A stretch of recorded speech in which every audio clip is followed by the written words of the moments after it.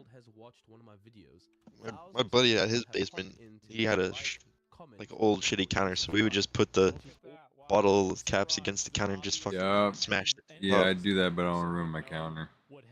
Yeah, that's what I'm saying. If you have a shitty one you don't care about or something, just do it off that, or do it off like a stair or something. Shit like that. But you can't fuck it up; it'll gouge. The video as they visit my channel. Apparently, I think there's something you can do with a shoe too. You put it in a shoe? Something. There's something. Some sort of trick. This clip. Advertising revenue, which comes Send to me on from Discord. Money, So money, yes, money. This is a negative. I'm showing my buddy my gun. React content can Oh. still But be there's incredibly the beneficial. clip's The loaded. initial burst of traffic from a big creator's reaction may not convert Hmm? into consistent viewership right away. It does something equally important. It puts Are the dogs still out there? in front of a massive audience that would have Alright. otherwise never discovered you. Even if a There's large been a number of channels that Yo, I've Jesse, in like a minute, I'm gonna go let the dogs. received a pretty big boost. Oh, Like just me well, seeing Cole their came in. videos Hold or on. whatever. I mean, You can go let the dog. Oh, you're good, dude. It's logical that that would happen as well. And yeah, I think anybody could assume that. Percentage of these viewers don't stick That's me. around. Yeah, a for sure. small fraction will. Those who genuinely enjoy your content beyond the reaction see? will come back Look at that. and watch more of your videos and engage with your channel over time. These are the people who become part of your core audience. The ones who comment regularly, watch your videos, and support your growth. Not really, ain't Beyond it? that, exposure from React content can also I already be had the gun, credibility. so you When know I a had to well-known get the creator clip. reacts to your work, it signals to their audience I guess they that do you that for a lot of are guns now. checking out. In my case, And I having got this Asmongold cool little react to laser. my videos helped give Delight. me credibility as a voice in the gaming space. I'm gonna be honest, like this guy, Yeah. he's really cooking with this Here, video. check it I out. actually think this is probably one of the best dissections of like the philosophy behind why these things happen in games that like I've seen. This is really good. This kind of recognition And that's also one of the reasons why all React content isn't created equal. And I think also that's why a lot of people watch my videos. It's because I talk about it in a way that's Just positive. point it. You can see where it lines up. I got it pretty close. You just look down the crosshairs. Pretty much in Like I generally don't hate watch a lot of videos. Now, obviously, I do. there. I haven't sometimes, shot it but, with it on yet. You know, It's fucking regularly nice. no. Has anyone ever offered to react for clout? Yeah, a lot of people ask me to react to their videos, and sometimes I do. Yeah, sure. Like if somebody links me a video, they say, "Hey, do you want to watch this? Like this is a really good video I made. I think you might like it. Your community might like it." Yeah, people ask that a lot. For sure. Like, why wouldn't they? I don't know if you were there for that. Have I ever reacted to a YouTube video for money? Josh was, So and he ended up the getting the answer to same that is gun in exactly the yes, 45. because, I've been paid But this one I can sponsorship transfer it out to a react to a SIG trailer of a game, 45, and that was a part SIG of the 40, sponsorship. But and you're asking, has 40. another YouTuber paid me money to 350. watch their No, video? it's a The answer to that question 40 caliber straight 40, and then SIG makes a special 357 mag ammo for that. They get a 357 going out of that. I also think that a potential fix would Which be I was like, assisted yo. YouTube splits But I guess the revenue ammo's real rare because they only make it. SIG makes it. It's platform. their ammo. But this is just wishful thinking. Just a quick side. But I could always fucking Recently get been that seeing little people say that Asmongold's React videos are just him change out. I'll have a 357, a 9 mil. the whole time. I want to get the 40 really because that's more common. I'm paying an arm and a leg for 357 ammo. True. I won't even be worth it. 40 costs a little more than 9. But it is worth more. Yeah, 40 costs more than 9, but it's still more powerful. But it's cheaper than a 357 SIG specialty ammo.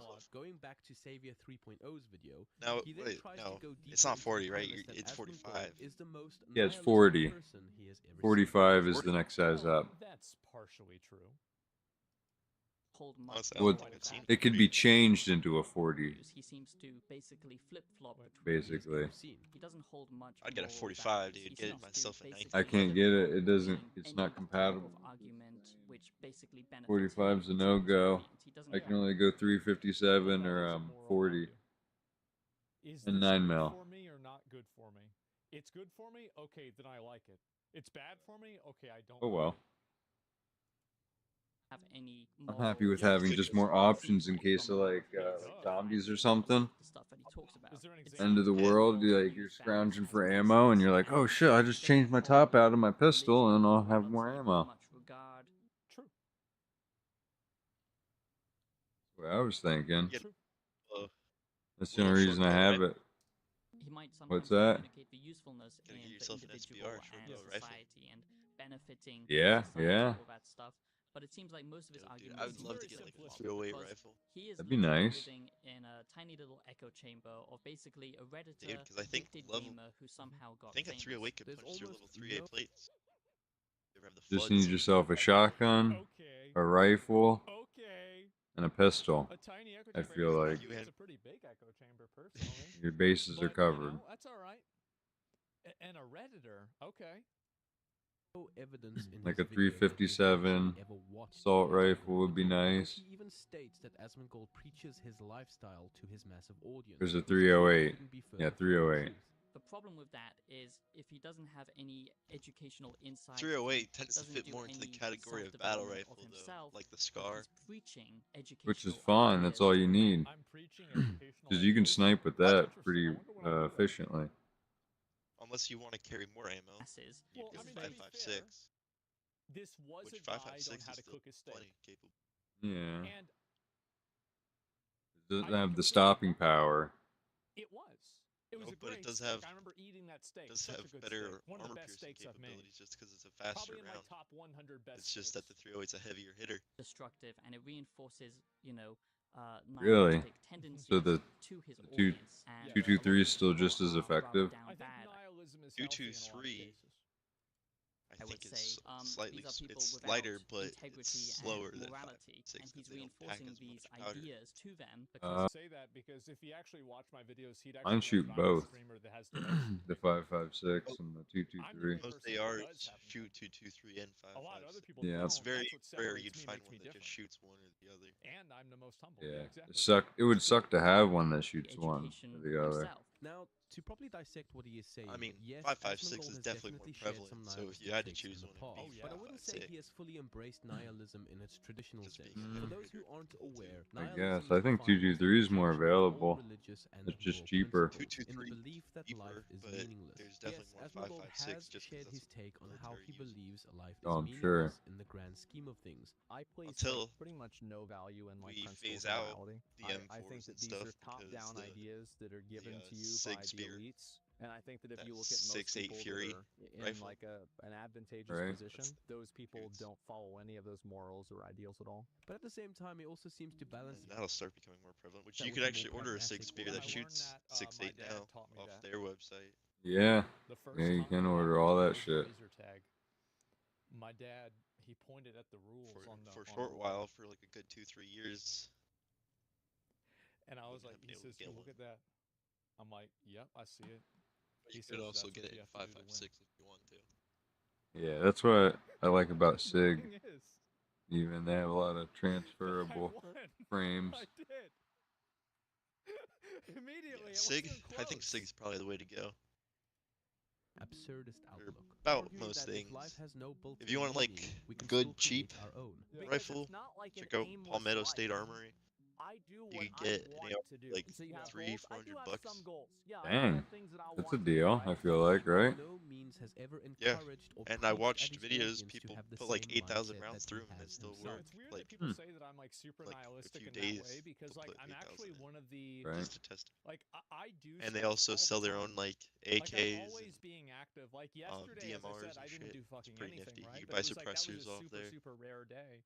For Nice. the most part, I always am being active. I'm always doing things. You I'm always working at make something. your I'm always mic a being, little louder. you know, involved with something.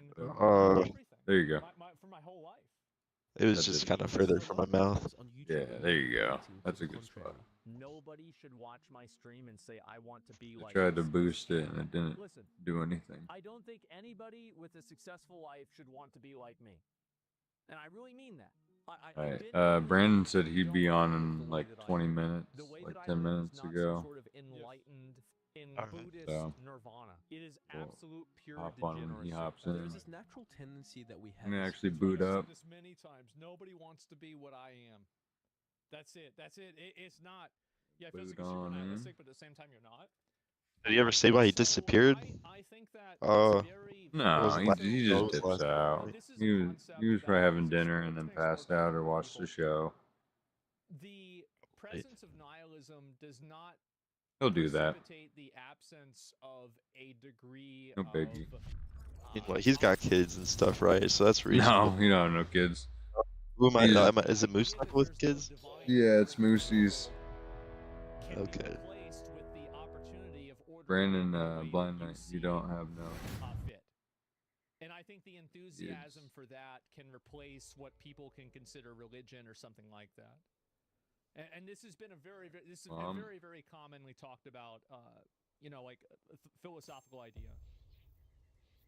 To automatically put up a guard against beliefs or worldviews that are either completely I'll be right back. unfamiliar to us or contrary to what we ourselves believe. Not everyone is like this, but a lot of us are like this. Nihilism is easy to correlate with historical or fictional figures who have had a negative impact on their society. Some of us might have even experienced personal grief from people with similar worldviews. But this in no way gives ground for automatic hate, nor does it give justification for spreading lies. Now, I do want to ask, please do not go onto Savior's channel to harass him or attack him. He's genuinely trying to convey a message he deeply believes in, and I would say good for him for doing that. We can simply disagree and move on.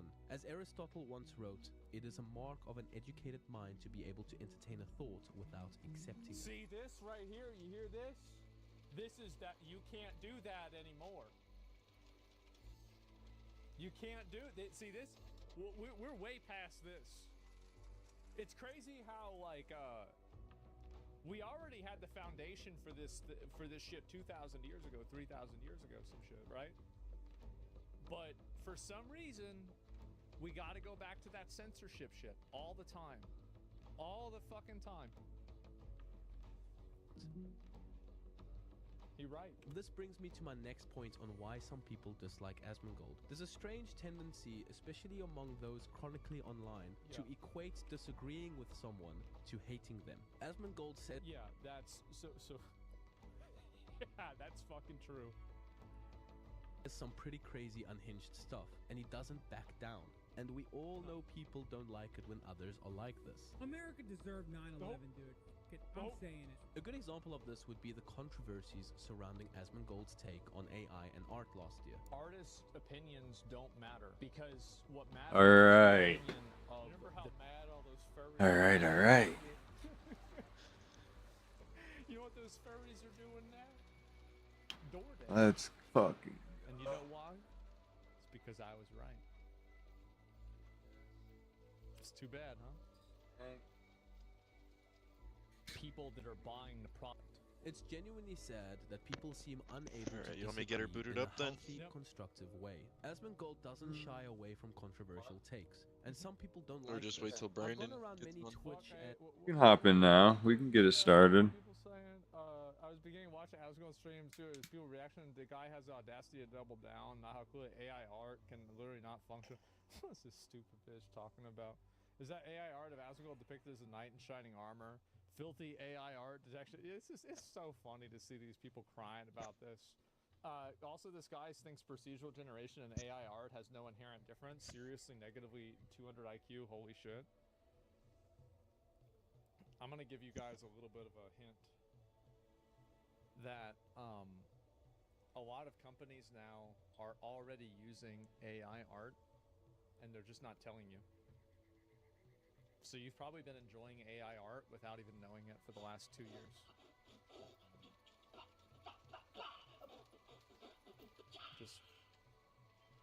Just a little, just in case you might know. like this. I've gone around many Twitch and Been YouTube enjoying channels AI art for I find it years. fascinating how most channels are That we using just haven't been as told. many echo chambers. I don't think many help dispute these. Everything is the thing is like every channel is going to be an echo chamber because people are going to congregate with other people who they agree with, right? That's normal. Like you go to a church and be like, well, why the fuck does everybody here just believe in Jesus? This seems like a huge Jesus echo chamber. What the fuck is this? Yeah, of course. You go to a card shop. Oh, everybody here likes cards. I can't believe it. What an echo chamber. Yeah, no shit. Claims, but I can also see how those who don't actually watch Asmongold can point fingers at his channel and say the same thing. Yeah. But I've actually never. There he is. There I am, the American boys. All American boys out here. Boys, I got tits though. All right. Tits now.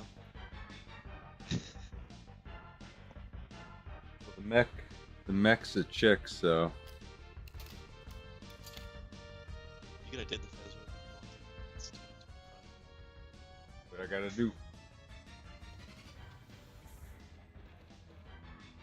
Need to sell anything while you're here? Nope.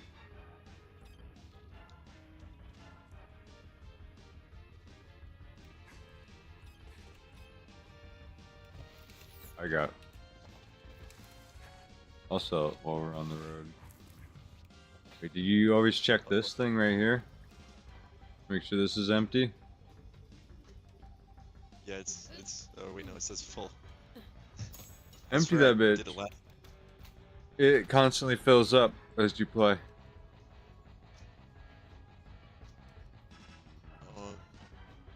Shot of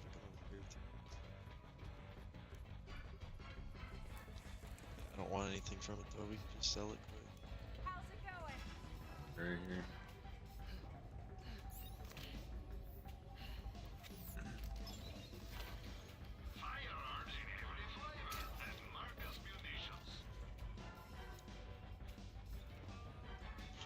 Change that shield out.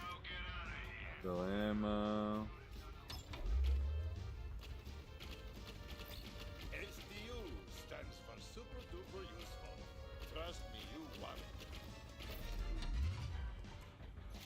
We gotta level up.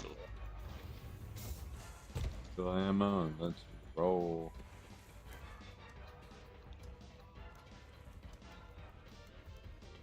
Time to melt enemies again.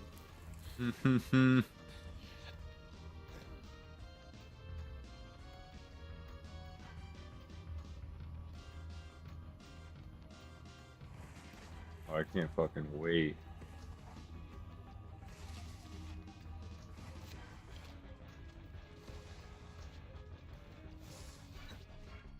I can almost use that rifle that we got from that mission. Oh shit, I think I sold mine. Fuck. Really? I might have. Or I'm using it. I might be using it. I think I'm using it, yeah. It's called Dastardly Hand of Glory.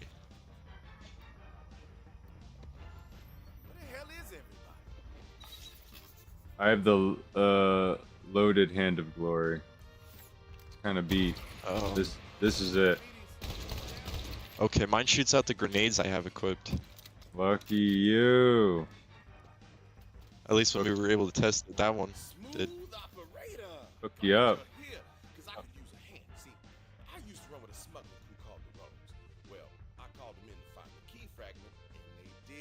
Here we go.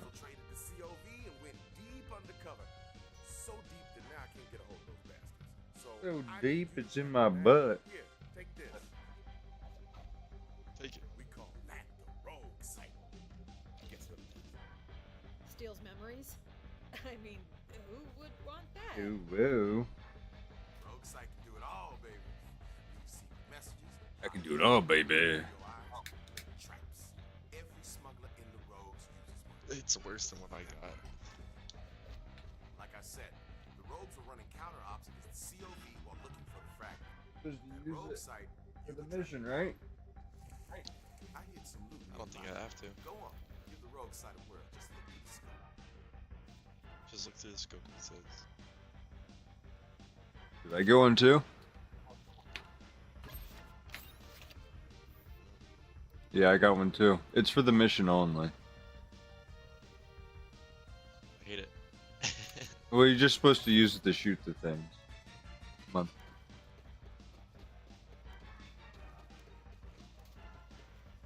You know what I'm gonna be playing while I wait for GTA 6. What? GTA 4. Yeah. What you're supposed to do? Equip it and look at the sun through the mark. Hidden? Confused. Found it. Over here. Cool. It shows a hidden. It shows a little hidden mark.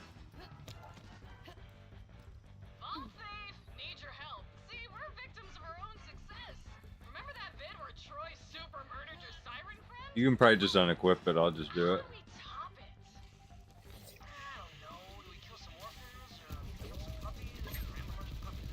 Got one. So you figured it out? Nice. Yeah. It's not hard.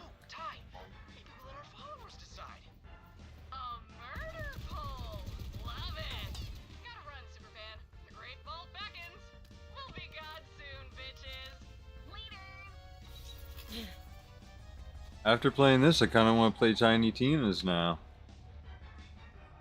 It's definitely not crossplay. Yeah, it is. Yeah, it's So crossplay. It's like a. It's just not on Game Pass though. I have it. Oh, you have it? Yeah. Oh shit. I might have to get that when it's on sale again. It was $14 last time it was on sale.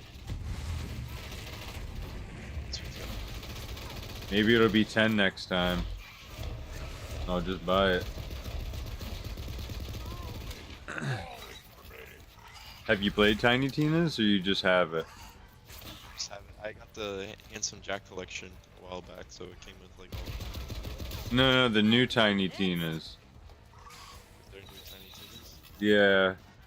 I think there's an old one. It's not in the Handsome Jack collection, I know that. I'll go. I'll have to go check it. Not a big deal. 5's coming out anyway, and we got this. Yeah, I haven't used my mech at all. I like don't use my clone too often anymore. Should be. Mine takes a while to recharge, so I didn't want to really pop it off. Yeah.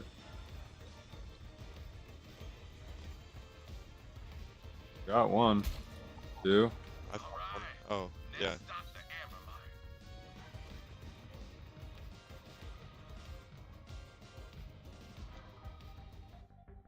For America.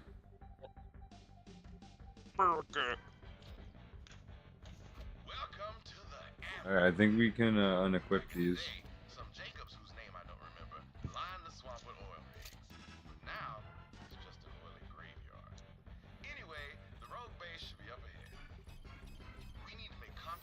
Gun I just picked up is trash. I picked up a good couple of guns. Here, there's a place to sell right here. Fuck yeah. Can't sell the gun you gave us yet. Nah, that's a mission weapon. Not a good idea to sell it.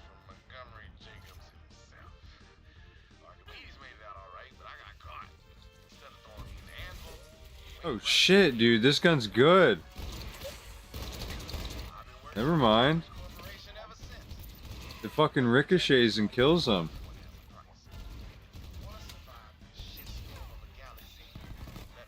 This gun's fire, dude.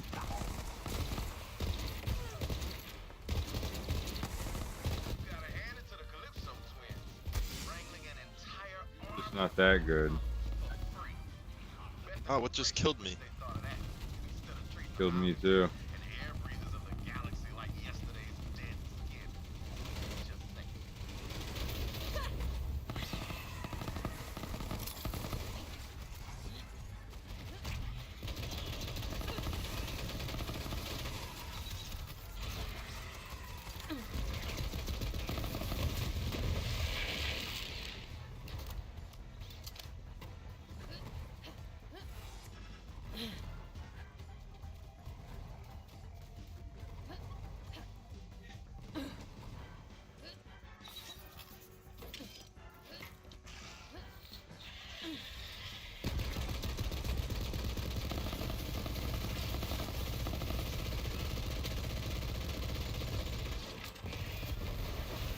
Get him, bot. I still think the poison was stronger. Poison? What? For my bot. I have him at rockets right now.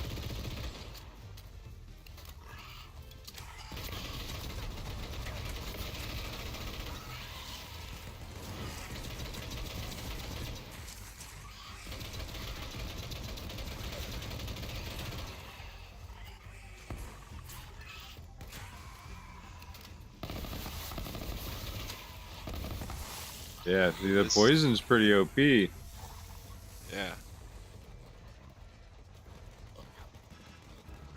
Especially with this weapon. I don't know why it's so crazy. I'm half tempted to swap my bot back, but I think he does better if he does burn damage. I don't know. I think it depends on the type of target. The poison does best against armored enemies, mine says. Yeah, that's what it's for. It erodes like shields, or I mean armor.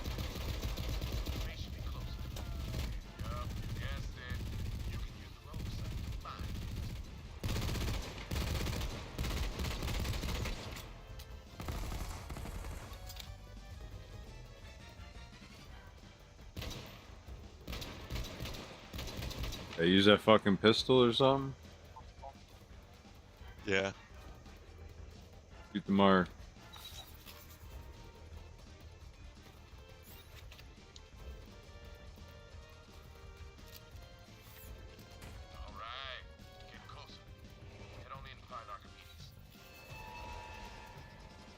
Now that we're done. That thing.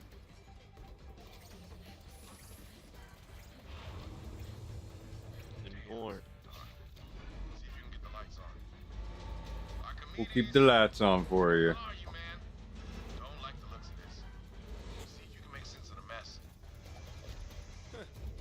Reminds me of my first piano recital.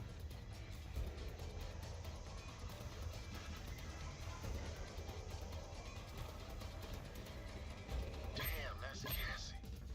Best smuggler in the rogues. She was. Forget his name, but guess it don't matter now. Ain't gonna put the candy back in that pinata. Hard to make out the face, but that's Archimedes' ID. Guess he's really gone. Grab his security ID, Vault Hunter. We might need it. Alright, we should check the security console.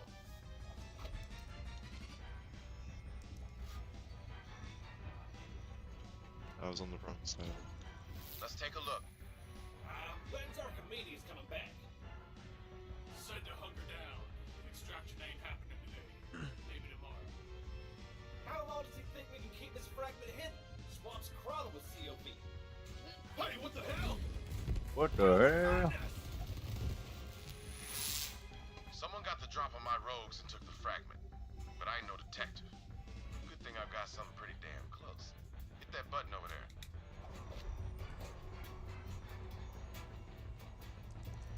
See, from time to time, a smuggler needs to drop his cargo in a hurry. So, the rogues use a special loot tracker, designed it myself. With that baby, we can hunt down lost cargo across the entire planet. But in this case, we're gonna track down that fragment and the traitor who stole it. Damn, forgot about that. See, every rogue has a security ID like the one you picked up from that bloody mess that was my man Archimedes. Looks like whoever killed my rogues was smart enough to take the rest of their IDs. Good thing I still got a few live agents in the field. You'll need to get their IDs before we can activate the loot tracker. Let's start with Agent D. He's the closest. Make contact with D while I alert the others on a secure line and tell them you're coming.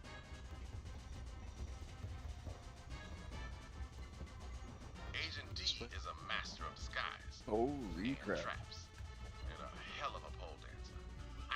Hell of a pole He's more dancer. useful in this galaxy than you might think. You'll see. Agent D's been running a honeypot. He's got them COV hypnotized. Until you signal D to break cover, those bandits won't lift a finger. Figures. Those dumb bandits fell for Tyrene because no one else here loved them or looked at them. But that ain't a reason to burn down the galaxy.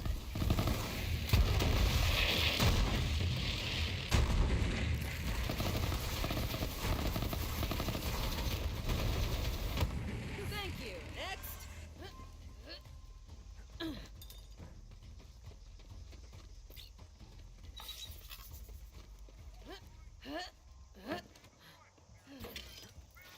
Sometimes, when Monty was busy with Jacob's business, his son Wainwright would show me around the planet. That kid, he sure didn't seem like he wanted to be the next CEO. I've met the CEOs of every corporation, and let me tell you, being a CEO is like being in the middle of a saurian orgy. It's all teeth.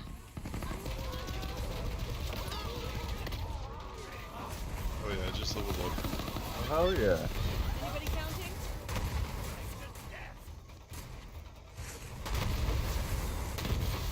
Now I can use that assault rifle.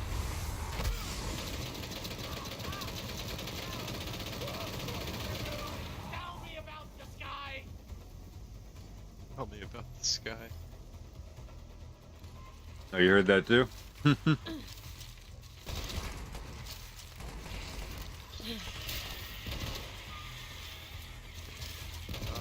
This isn't shooting out the grenades anymore.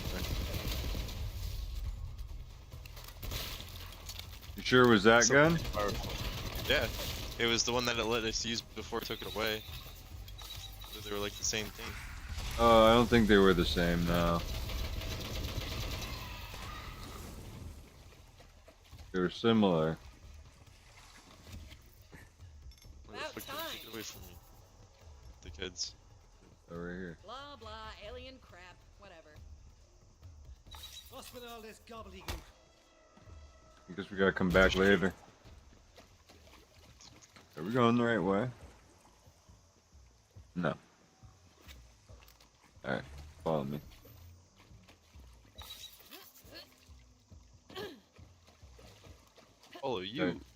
did you go?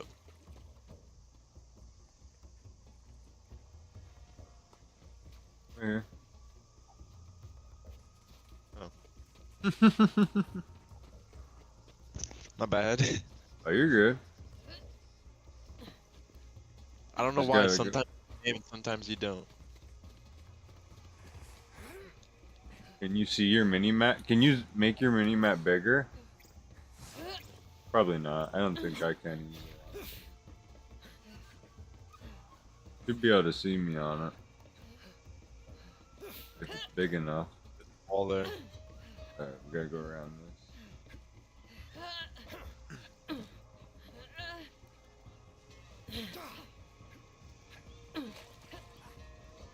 Going right. You're selling shit? Good idea. Yeah.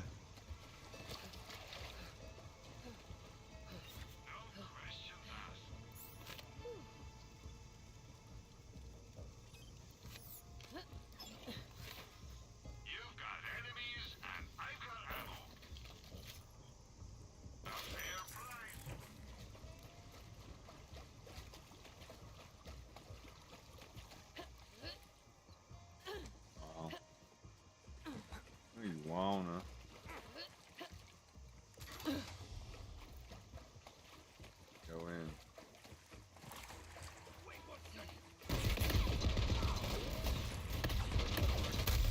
Oh shit, I got instantly tapped.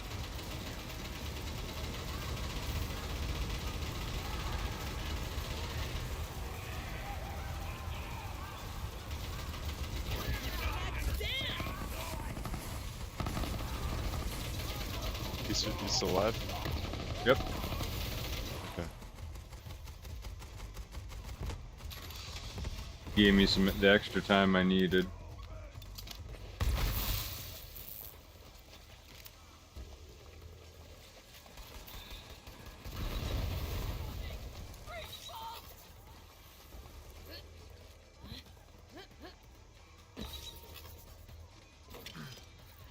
Ooh, gimme.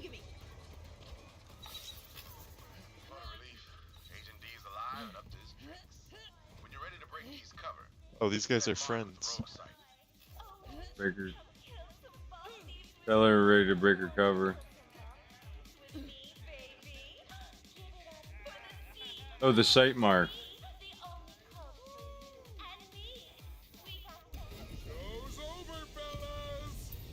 Whoa.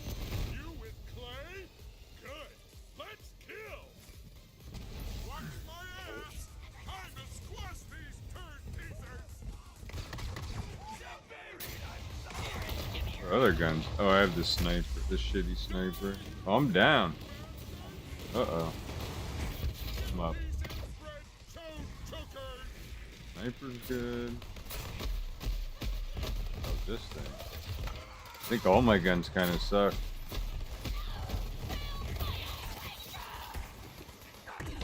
Most of my guns are pretty good. Mine were good.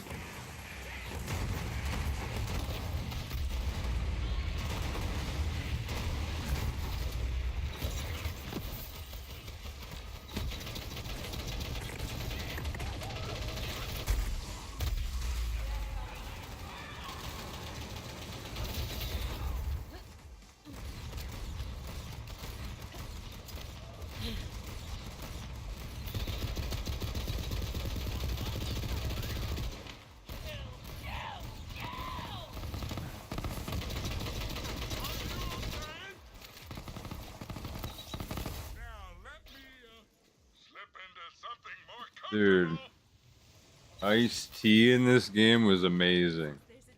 He should still be around. Yeah, he is. He's our ship. Clay's gonna tear him limb from limb if I don't find him first. Smooth operator. Now it's time to track down Quietfoot, hunter by trade, dead drop master. Been setting up listening devices to gather intel on the COV. Let's check his dead drop and see what he's been up to. Still can't believe one of my rogues went rogue, but I guess it's in the name. Language, right? That's on me. My bad. Clay, you while this dialogue happens. Find me and we'll share intel. This echo log will self-destruct in 3 seconds. Beep, beep, beep. Just kidding, Clay. I wouldn't kill you. We're family, buddy.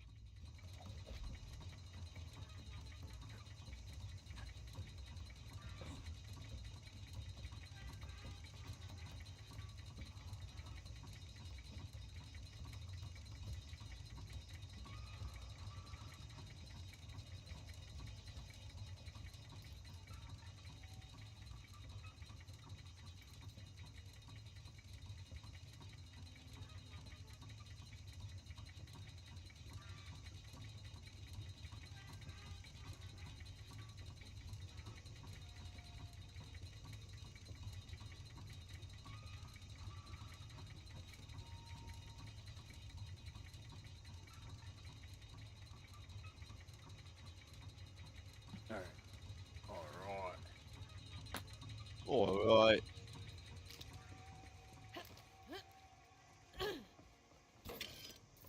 Hey, let me spin my point quick. Oh yeah. I'm about to level up.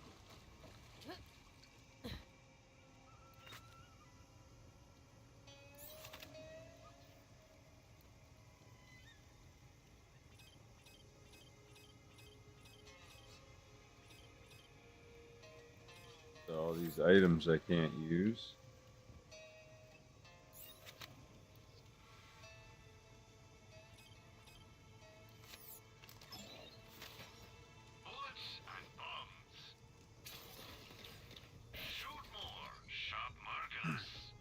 I guess I could buy weapons.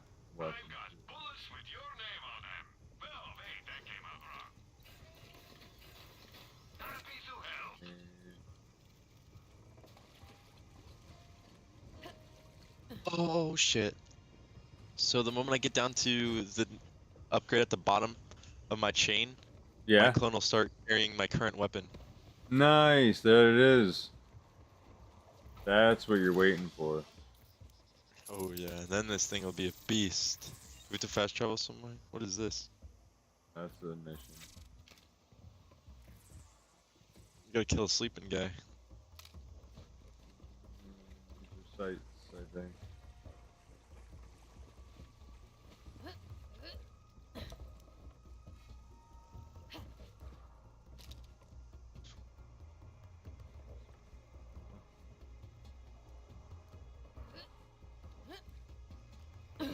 Right here.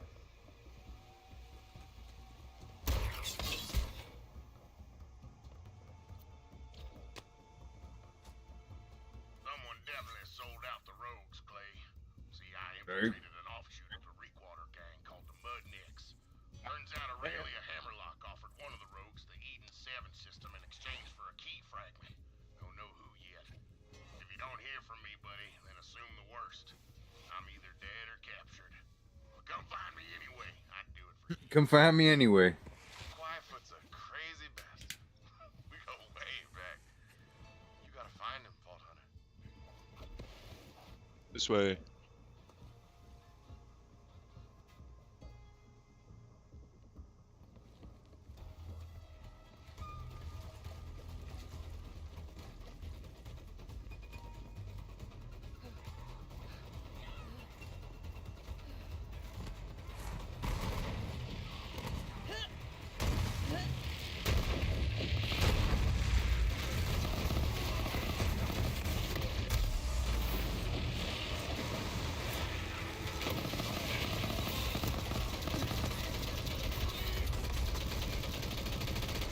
Legendary pistol.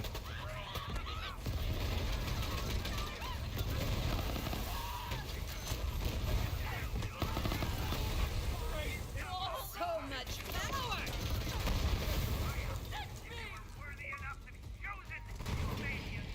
I leveled up.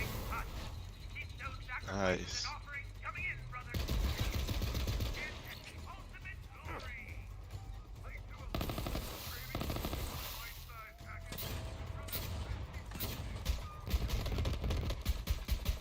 How strong is that fucking cage? Hey yo. Yo. Took a little longer than 20 minutes, but we're here now. Oh yeah, that's all that matters. Oh shit. Did we kill him? I think so. Quick, find some cover. That traitor used Quietfoot as a trap to kill you.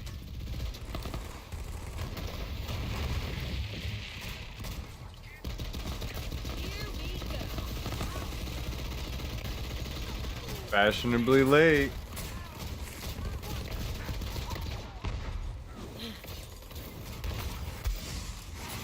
Gotta make a grandiose entrance, you know what I mean? Mm-hmm.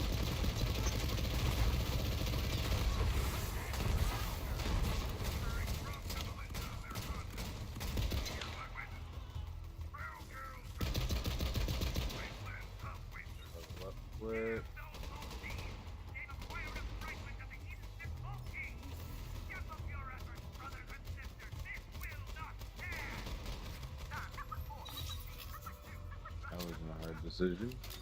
Go.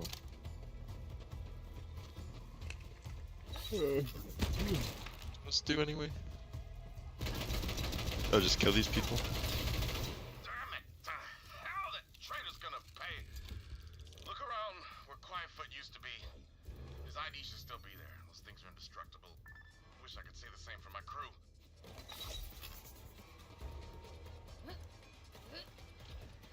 Alright. We just need one more ID. Well, time to head to the docks. You got it. My buddy Domino. Yeah. Best sharpshooter. Dominoes at the docks. And polite as pie. Dominoes. Hope Domino's alive. Not many roads left. Which way is it going to be? This way.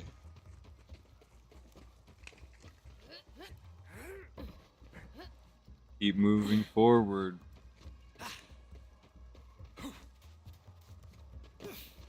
There's that fucking iridium, man. They're holding out If on you ever us. need me to go on the slots, let me know. I'll sit at the slots. We'll go back to Sanctuary after this. I need some new cosmetics. Brandon, you've got a skin you gotta buy. You gotta get a got a matching skin you skin gotta with buy. us.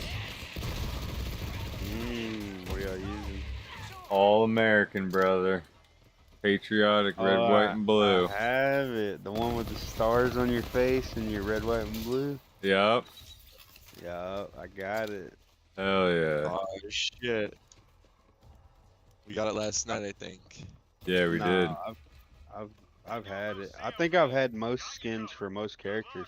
I have 2 max level characters, so I've gotten a lot of skins for all the characters. Are they a cross buy or is it just? Well, even playing on other characters, you can get drops that are like cosmetics for other characters other than what you're playing on.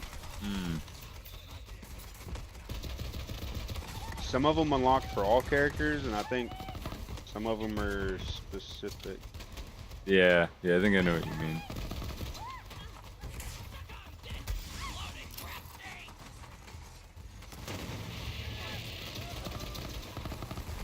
They definitely got a little tougher. I gotta hit level 30.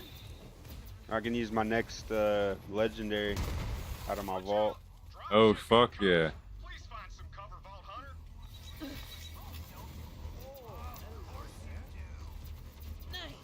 You can probably farm legendaries, honestly. You can. There's no point in doing it low level though, unless you just want to be overpowered and run through everything. Yeah.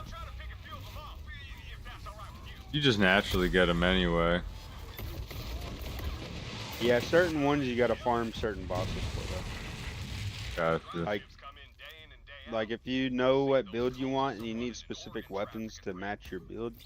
Yeah, I'll have to do that. I'll do that once I'm... What fucking sucks is I got fucked on this game, bro. Why? Whenever it launched, I played through like 200 hours, and it was on, it launched on Battle.net, and I had it on there. And I had remember that. 4 max level characters, bro. All 4 characters. From Zane to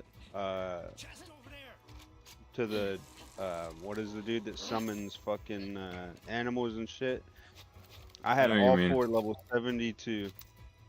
I had 200 hours, bro. I had all my gear, literally every single character I had kitted up for a build. And then they took it off BattleNet.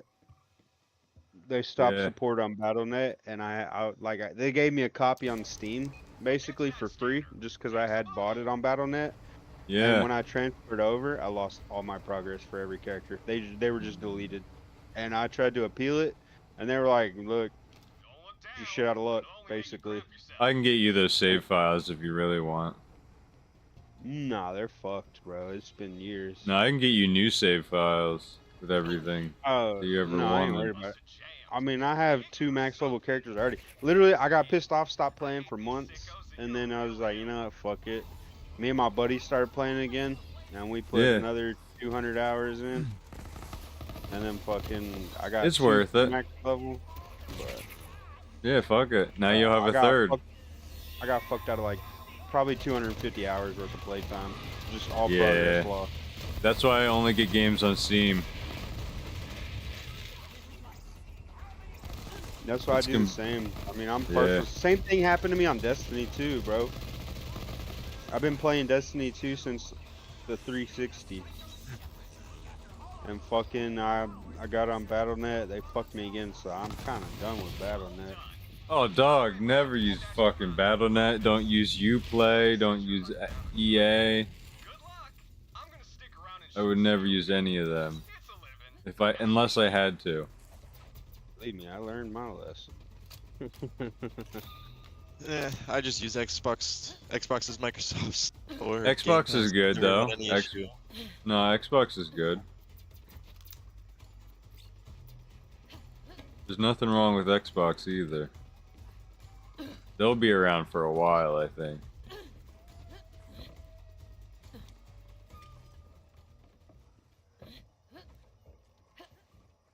Doubt Xbox is going anywhere.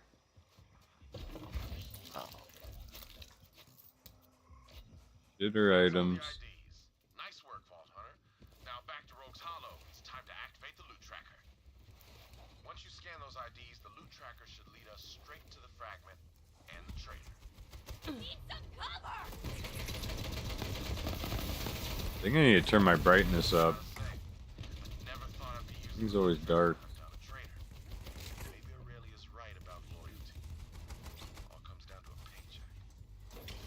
Brandon, do you know Ice-T's in this? Yeah, he's the fucking chip or whatever, right? Yeah, he's the fluffy. Or the furry. Or yeah, he's the bear. Yeah, he's the bear. Find at the ship. Yeah. We played that mission last night. It was the funniest thing ever. The right way. Motherfucker. We can fast travel there, guys.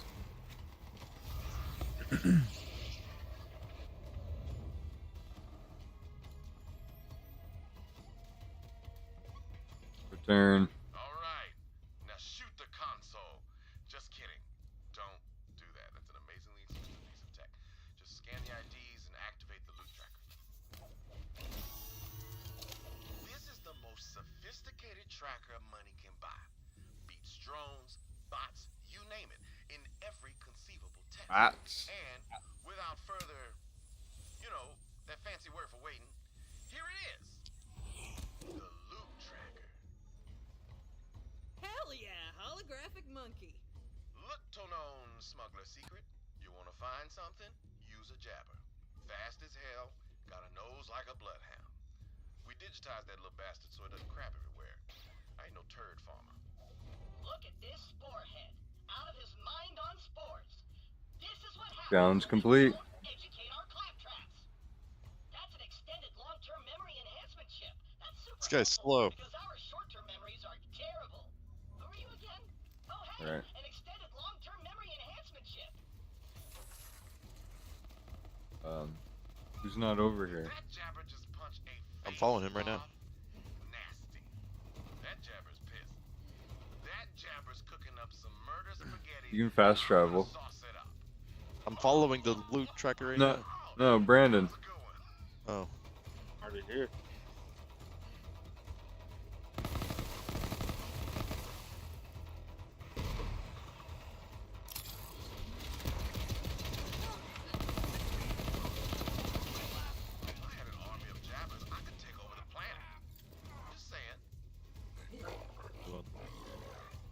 There he is.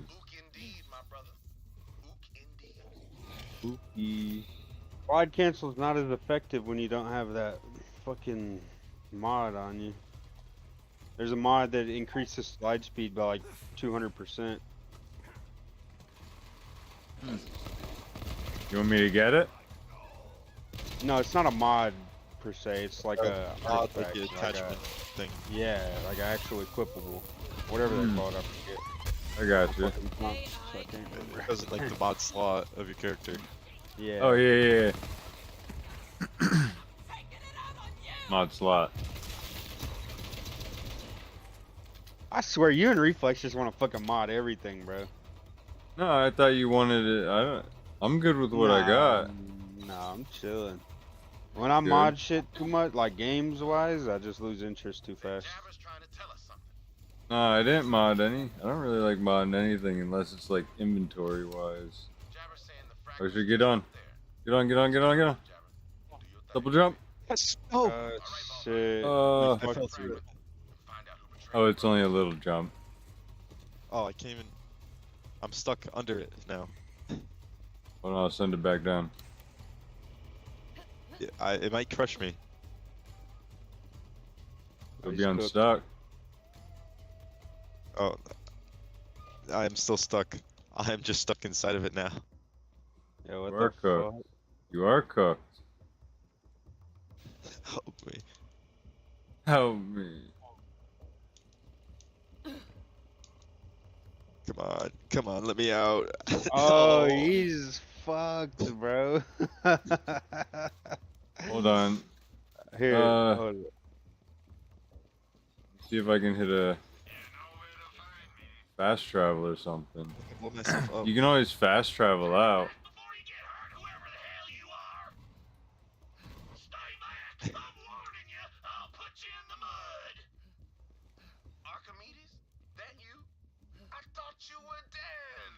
There's a station right here you should be able to hit. Right, actually, It's a die station. Yeah, it's a respawn station. Respawn. Just fast travel out of there. Grenading myself. I ran. Oh no, I got more. I'm just gonna kill myself with grenades. That works. It's probably a better idea.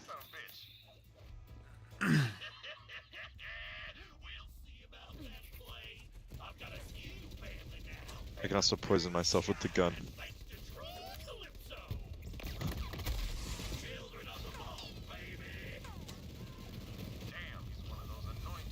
Get nuked. Fucking turd.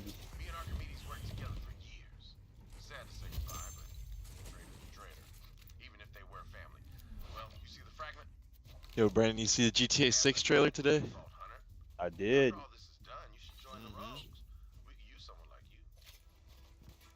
I sure did. You like what you see? Talking about them jiggle physics? Oh yeah. That shit look realistic. Yeah, bro, that shit's gonna turn my PC into a fucking 747 jet engine. Be putting out crazy heat. I'll have a space heater in my fucking house. And what's crazy is my system is top tier, bro. Only thing that's lacking is the CPU. It could be upgraded, but yeah, I could upgrade my graphics card, honestly. What are you running right now? 3080 Ti. Yeah, water cooled. Yeah, I got the 3090 Titan. Oh, dude, you cap, dude. You don't got a 5090. Yours isn't top tier. No, 3090. No, I have a 3090. Yeah, that's what I have. The best 30 series, 3090 Ti. Yeah. That's what it is. Oh, dude, you do not need to upgrade your graphics card for another at least 5 years. Yeah, well, I got a Xbox Series S. Bro, your graphics card, look, the 40 and the 50 series don't add much. All they do is pull more power, power consumption, and they add very little. If your other I think components the can't 50 handle the series is power of better than the 40. it I think the is. 50s is It's like progressively 30% buff on what I have now. Yeah, From but 4090 what to I'm saying 5090, is, it's like 10-15% performance but what I'm boost. saying is, if your power supply and your CPU and your motherboard itself and all that shit, if they can't handle it, Oh, then it can handle it. you're not getting any benefit of It's all actually What's your 13 power gen. supply? 1000. You'd probably need like a 1200. 12 to 1400. If you're going Maybe. 1590. They're supposed to use less power than what I have now. No, Believe. no, Use more. no. Oh, they they'll use way more? They'll use Yeah. way more. Yeah. I mean, 1000's already overkill, so I should be good. We'll Not for see. 50. Yeah, he's right. Not, it's really not. Dude, I had a 950 Supernova in my computer whenever I got Yeah. my 3090, and when I built my PC, everything worked perfectly, but I couldn't play any games, bro. It would crash my computer within 5 minutes of launching a game. And then I started going through some Reddit threads, and it was the 950, the specific one that I had. It was it was incompatible. It had spikes in the power consumption and the actual power output that it wouldn't run my graphics card because it wasn't enough. So I switched it Right. to I think a Corsair 1000 watt, and or maybe a 950. I don't even remember if I went to 1000. But yeah, it was that specific one. It was the same wattage, and it works. Yeah, I got some kind of platinum one. Platinum series. But honestly, the next upgrade I do, honestly, before I upgrade this computer is straight set. Like I have a streaming computer if I wanted it, but I don't. Oh, stream. yeah. I don't give a fuck about all that That's shit. why I stream, because I have a streaming computer. Like I have a computer My built game to just be able crashed. to. The only thing I would need to upgrade first is my CPU. Shit. Yeah, I got 13 gen everything. Yeah, I have a i9 900K. Yeah. Mine's like two newer, I think.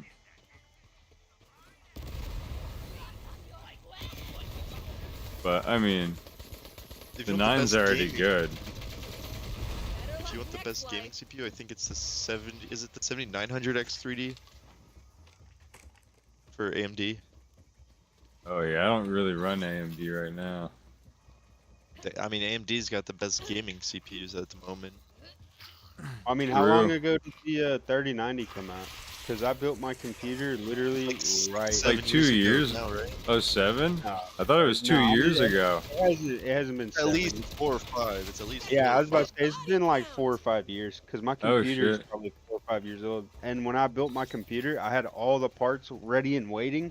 It took me like 3 weeks to find the 3090 because it kept getting scalped and shit. Everybody was reselling them for like $2,000-$3,000.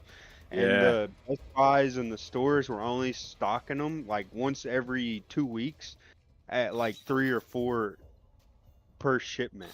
So I fucking had my cousin go up there and literally camp outside the store at like 7 in the morning because I was at work and he had the day off. I was like, bro, go up there. I cashed up him the money. I cashed up him like $2,000. I was like, do not leave that fucking store without that 3090 because we were waiting to build my PC for like 3 weeks because I didn't have the graphics card. I had everything else from the case to the CPU to the motherboard, everything. I was just waiting on that one part. And he's like, dude, I got in there. I was like the first one in there. And he said by the time I even found somebody to talk to, they'd already sold 2 of them. They weren't even doing online orders. Like you couldn't even buy it online. Is how it was, bro. They were getting scalped so bad. Well, I've got good Yeah. He's like, we don't even do online orders for him. You have to physically come to the store. That's good. That's how you got he one left, then. Yeah, he left with the last one. He's like, I got this bitch. Mm-hmm. With this pistol in my inventory? Did we keep it? I don't think so. No, yeah. No, we still have it. If it's What from the a fuck? quest, you keep it because you need it to activate certain things. I think I sold my gold gun, but that was alright.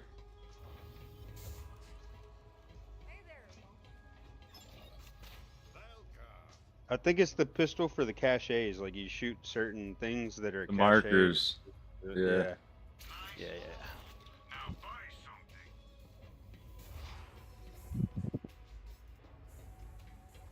Gotta be upstairs. Well, I gotta go upstairs. Turn in this key.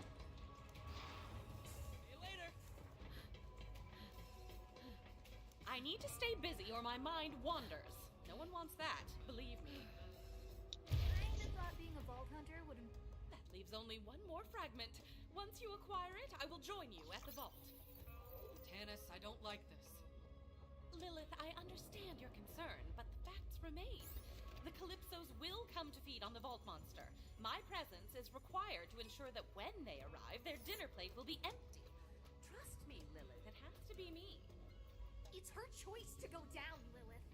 And we have to do something where the Calypsos get exactly what they want. I know that. Tannis, I trust you. It's your call. Thank you, Lilith. And Ava, human emotions are well outside of my expertise, but I must state the obvious. Troy Calypso killed Maya, not Lilith. There is enough fighting going on out there. This may not have been the family you signed up for, but... I can equip this one grenade, dude. I just keep selling all my shit. So whatever damage is done with this next grenade I use, 130% of it will go back to my health and 30% of it will go back to my shields. Ooh, big healing buff. That's a good one. Wainwright seemed pretty revved up. I can't blame him. Instant medipack. Alright, I'm gonna piss quick. Good luck, Vault Hunter. Don't worry, I got this ship on lockdown, baby.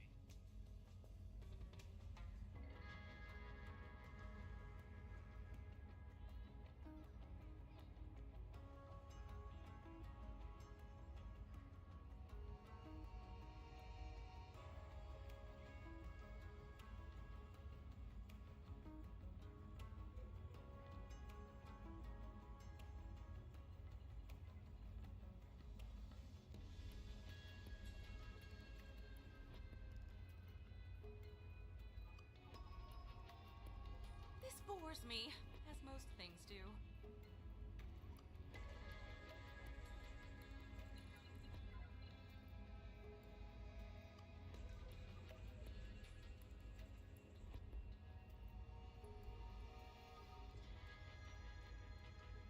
We can't stop now. There's too much to do. You find vault keys like pigs hunt truffles, or robots collect oil-based bacteria. Well done. Alright, gang, gang. I'm gonna bust. You got the slots? Shit, no, I'll go over to those slots right now. Here, let's all hit up the slots and get some iridium. Real quick.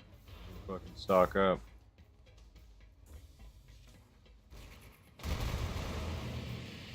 Jesus Christ. What was that?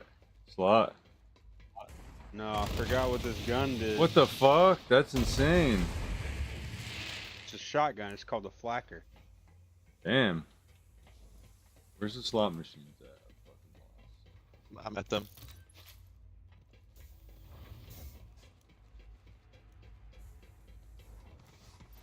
Here it is, Moxie's. Be careful.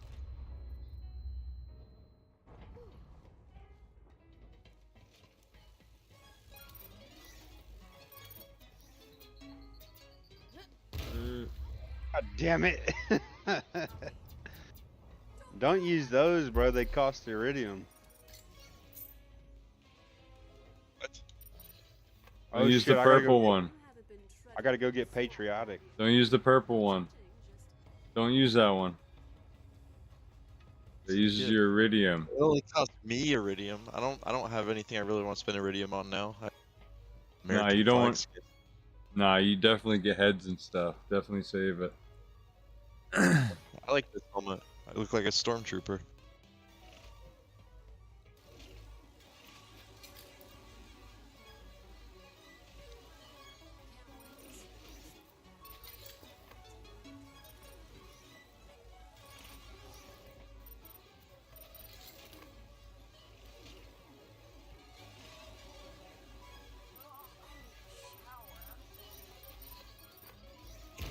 Oh shit. Scared the fuck out of me.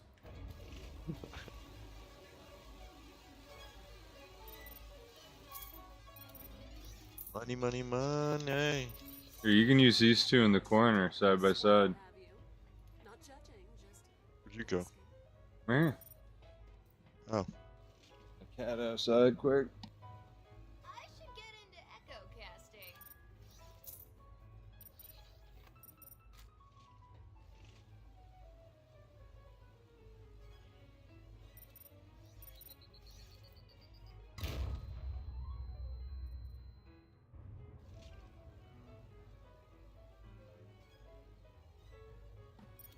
Moxie is so glamorous. I wish I could be more like her. Hey, you haven't been This driving through a swamp, have you? Not judging, Yeah, I'm getting ripped. These all give different types of things. I'd use this one because I could get a legendary weapon. That's where I got this pistol that's kind of crazy. I'm just gonna sell what I got and then I'm ready to go, I guess. Fuck it. Take a little while to get your weapon out of that. 90% of gamblers quit while they're ahead. Yep. Calling it quits. I want a triple heart, dude.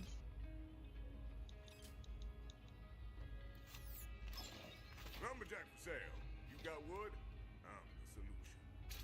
I'm sure we'll be doing this all again. Save my money and buy these upgrades. This is one of the best. What I need to do.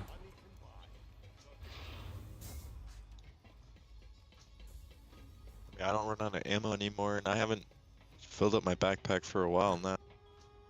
Good. Alright.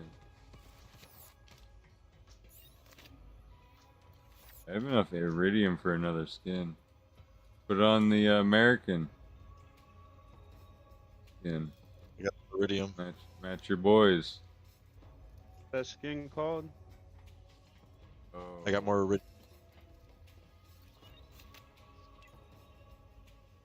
Freedom fashion.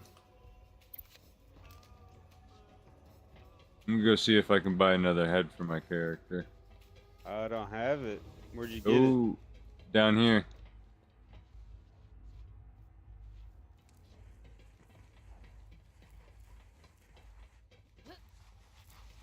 I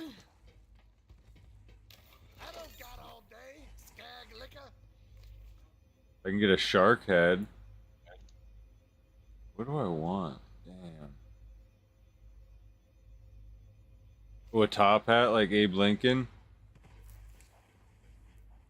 Oh, mustache. Colonel.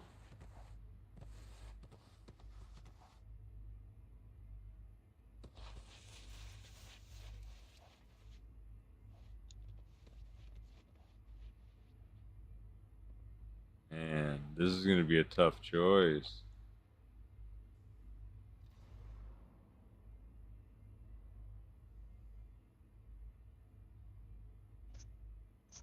Well, I can always buy multiple of these, so.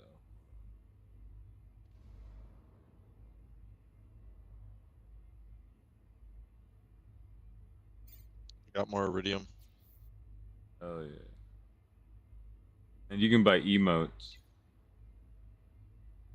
Oh hell yeah. I'm gonna save up though. Alright, I don't even know how to use the emotes. There's an emote button. It's probably on your D-pad.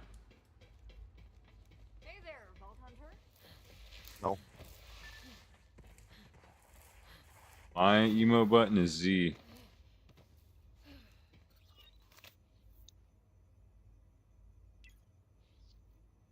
Put this new head on and I'm ready to go, boys. About that.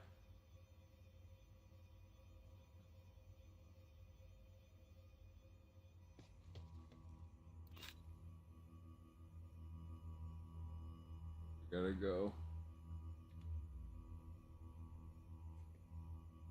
He didn't say.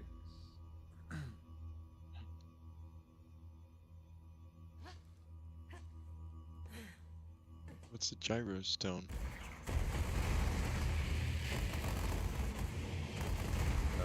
I'm ready to travel when you guys are. I gotta sell this shit quick. Okay.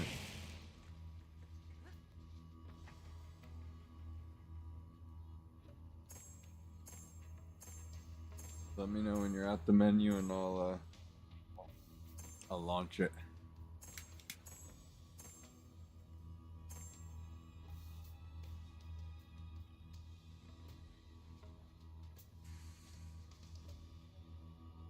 I'm out. Hey. 1 second.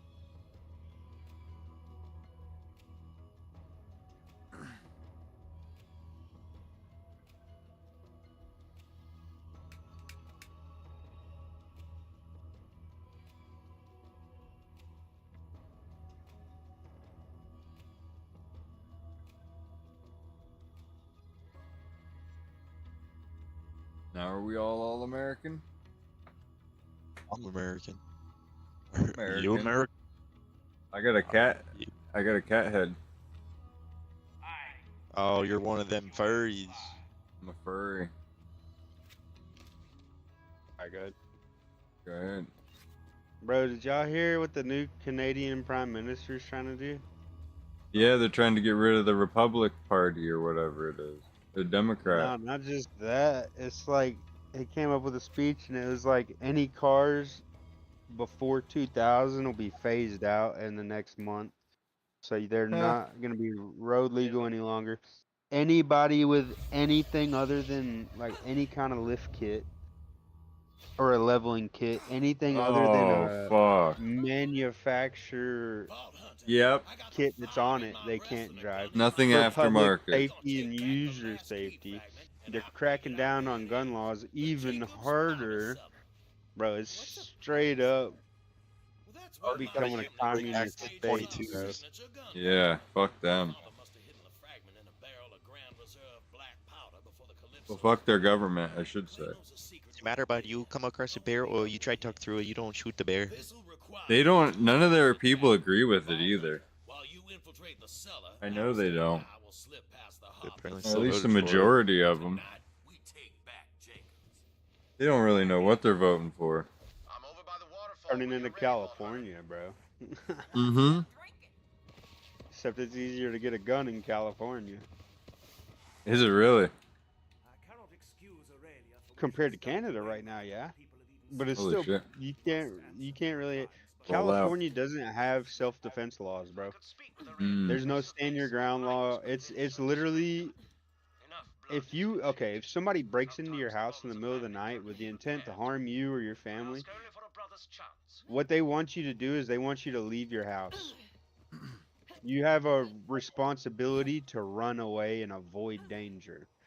Yeah. So if somebody breaks in your house and they want to steal shit or whatever, I think New York's in like Texas, that. in Texas you can kill them, bro. You can straight up shoot their ass.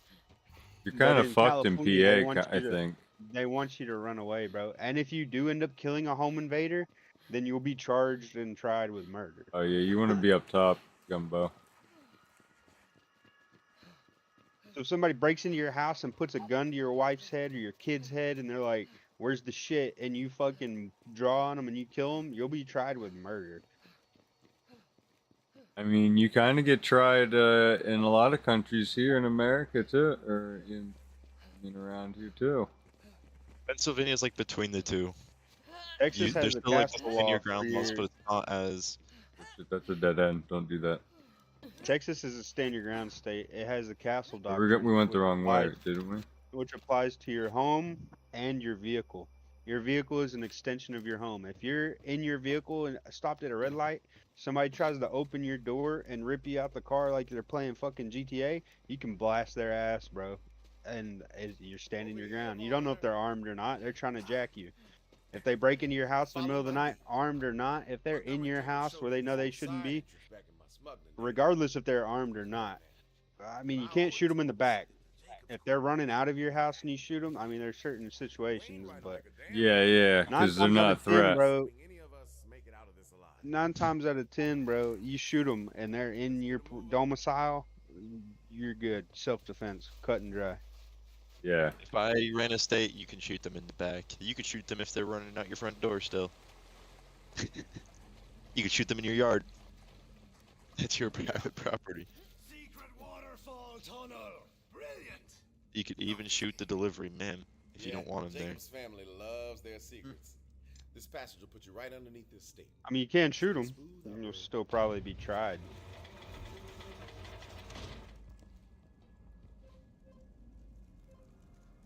Yeah, they'll trial you too. You got to be careful.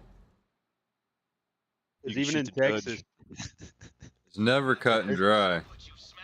Even in Texas, I was told this point blank by a cop, bro. He said if somebody's trying to break in to your house or whatever, and they're just on your front porch or on your front lawn, and you shoot and kill them, drag them through the threshold of your door. Make sure an arm or a leg is sticking in the threshold of your domicile, and then it'll be cut and dry self-defense.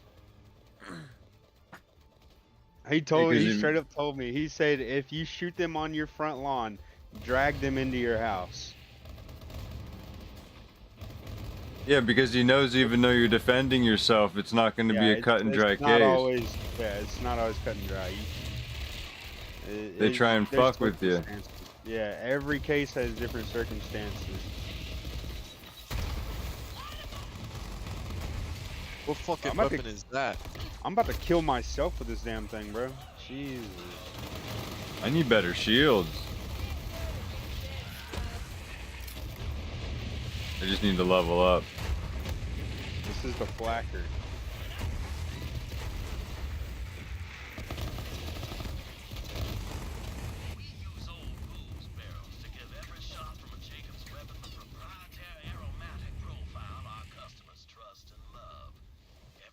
The only thing I really want are the mod file for the keys.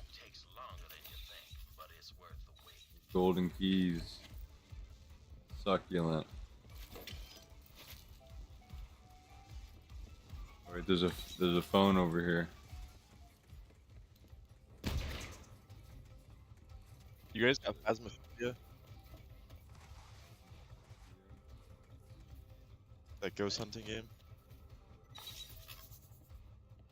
What? The scary one? It can be scary. I think so. The one that's for VR, right? It works in VR. Yeah, that one. I have that. It's crossplay. I have it on Xbox if you guys ever want to play it. Yeah. What's it called? Phasmophobia. No, I don't have it. They have it in VR and it's fucking terrifying. Yeah, it's definitely pretty scary in VR.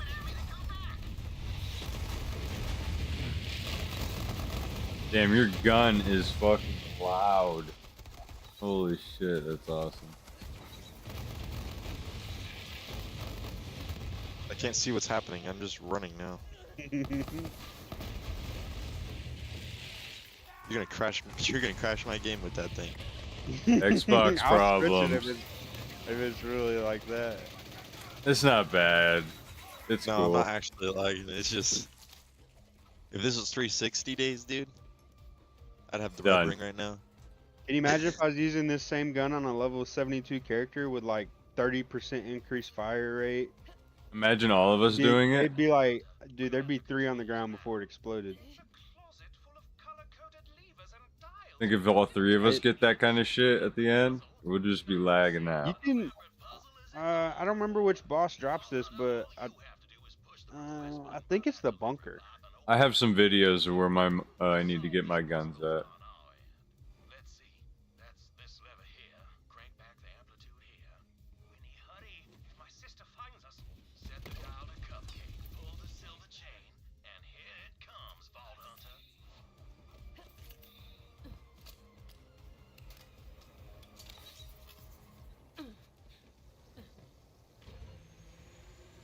Hack their Wi-Fi code.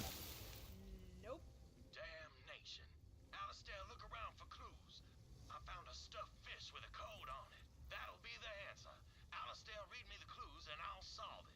I'm hardly in the mood to... Oh, fine. Here. Eagle, crab, 7, Windigo.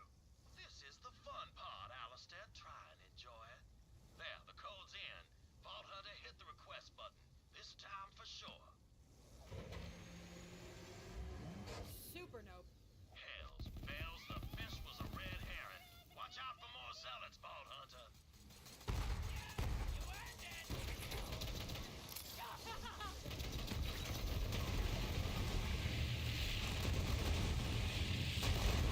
Watch it all burn. Set the world on fire.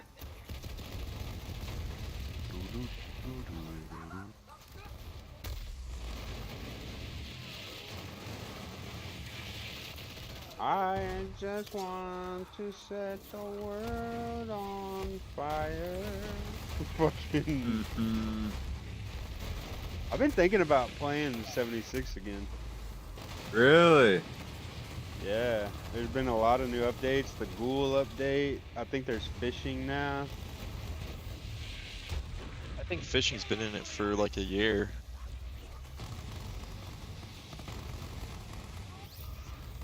I don't know. They just added it, I feel like.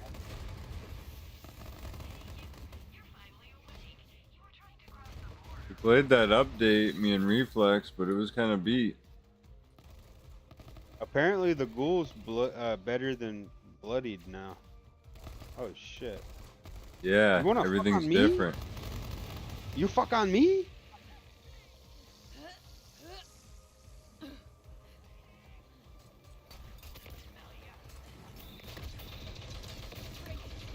I mean, if it's good, it's good. So.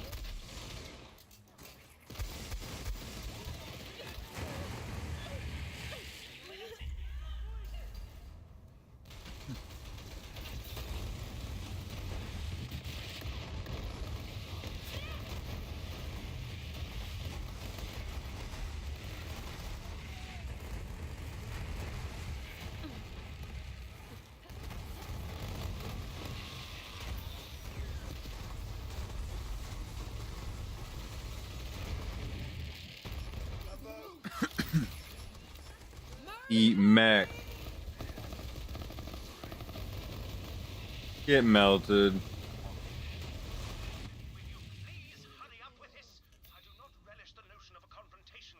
Guessing that's what you were killing me with when we did the duel. This? Nah, I just equipped this. Yeah, you just hit that level to use it. Nah, I use this to kill you. A gun that I have to aim at the ground to even hit you, because it lobs them like a grenade launcher.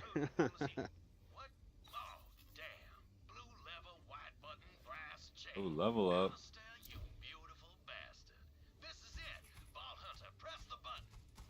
Ammo regeneration. Let's go. That's gonna be good.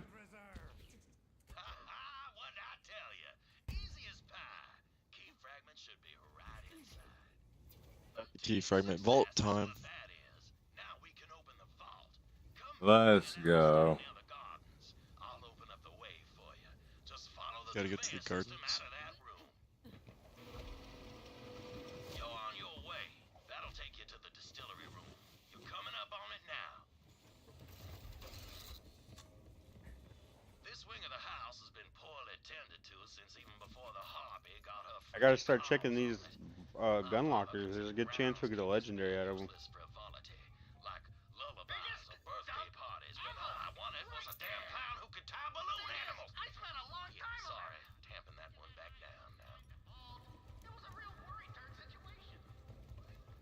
Gonna jump some posers!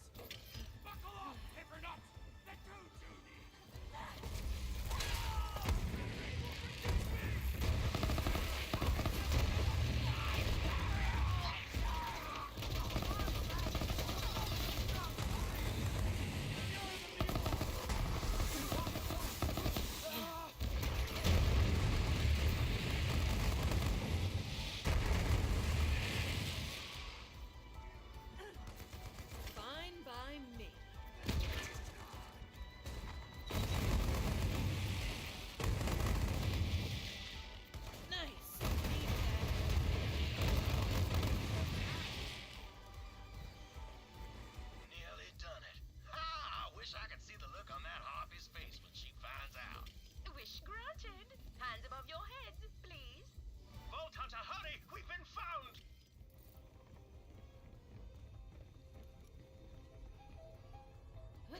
Pause time.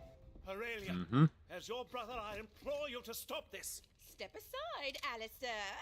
While I trim the last loose end of the Jacob's line. If you want to kill Wainwright, then you will have to. Damn. Yes, I know. She's from the pre-sequel. Don't threaten me with a good time. No, she's not. This is the first time she's ever appeared. Ah, fuck me. I killed myself. Oh, that's a look-alike thing. I might still be able to get this. Probably not. I can't see you.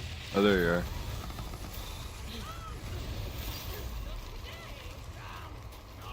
Ow. She got me with like a tornado thing. There was a girl just like this in the pre-sequel. That ice moves.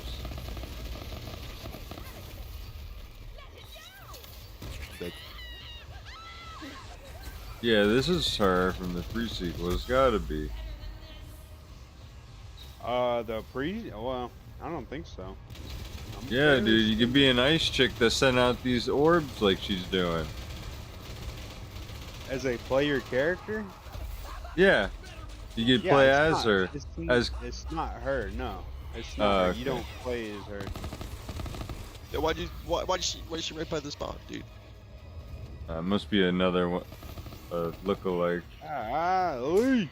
Them fucking tornadoes do work, though. Yeah, they do.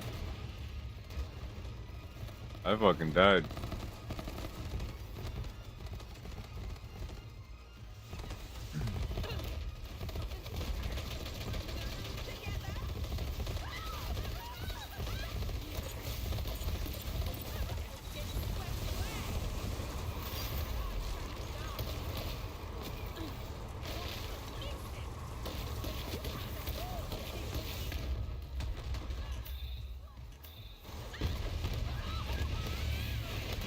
Lobbing every grenade I have. Same. You see all the red beams on the ground? Mm-hmm. Yeah. Fucking 313 of them O's. Didn't even. I did the job. Oh, 2 legs. Let's go. What is it? Grenade. Firestorm. What's the other one? Ooh, I will use that.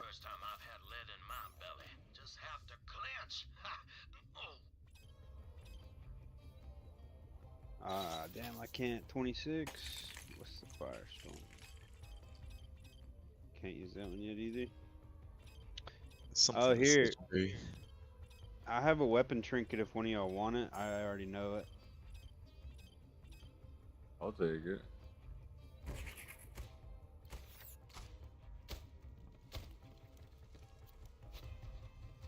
I don't already have it.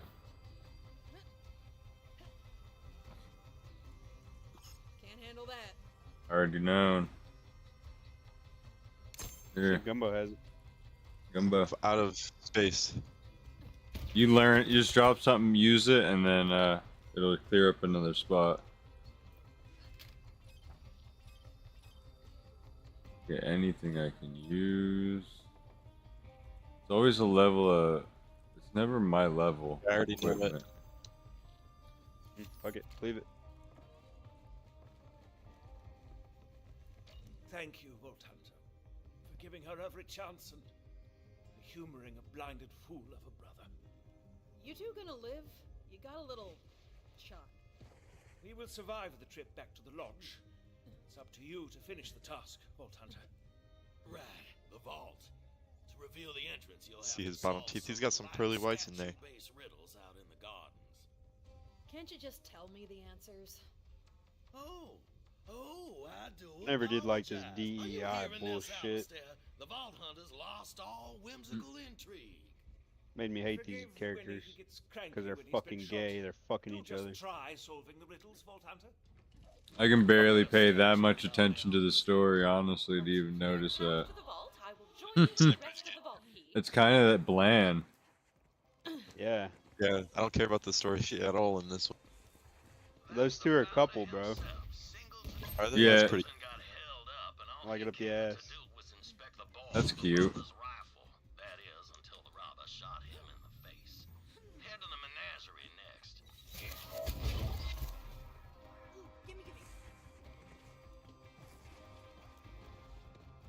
Do we have to go somewhere now? Yep. Continues. We have a place to sell soon.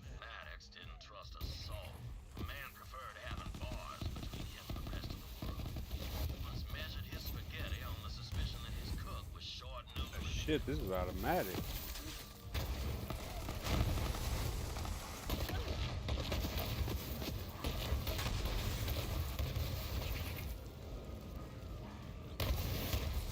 Oh shit, and they explode doing shit like that. Okay. I could work with this.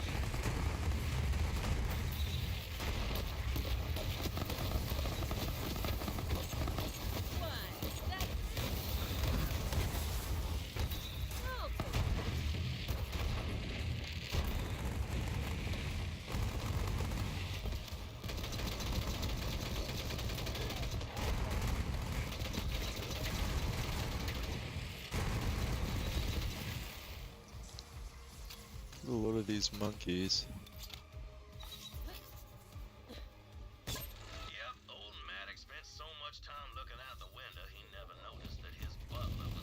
Oh shit.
Testing that out.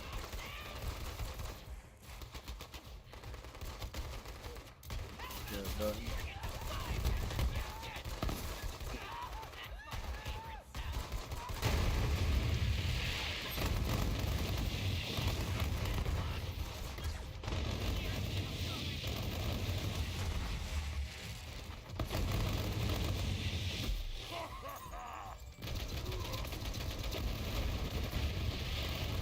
Yep. That'll do it.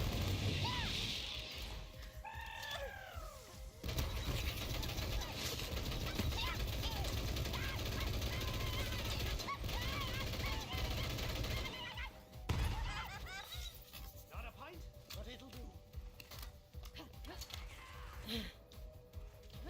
Warden tripped in the factory and died of... Well, the doctor had to invent a new name for his injury. Called it fatal testicular devastation or some such thing. Old Montgomery Oh. Sounds horrifying. Yeah, it does sound pretty Yeah. bad. I was trying to kind of ignore it because how terrifying it sounded. Someone come get me! Help me! Imagine if you went to the doctor and he said, yeah, you got fatal testicular devastation. Yo! I was like, I hope he didn't say what he said he said. Like, alright, doc, now we both die. Yeah. This is it for me.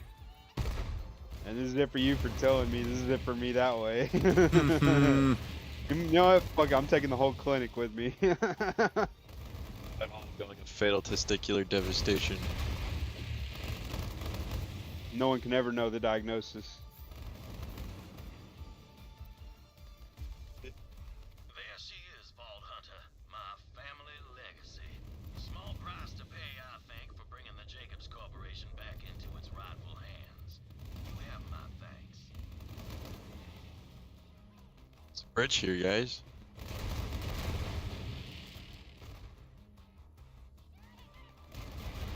Ah, damn, there's so many of these little fucking bastards. Oh. I thought I had that one. A vending machine somewhere to sell shit before we go there. Check the map. I can't read the map. No. Have to finish this up. Boss fight. Here, lady boy.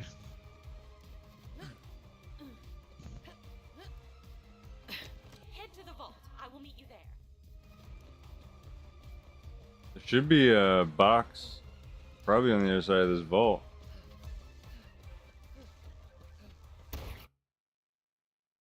I'm gonna corrupt. Marked. I didn't hear what you said. You cut off. Oh, what? Nothing. You made it. The fragment, Vault Hunter. Here we go. We haven't much time. Forgive me. Here's the thing I heard someone say once. I always wanted to try it. Anyway, there's no time for parlor tricks. I will assemble the vault key.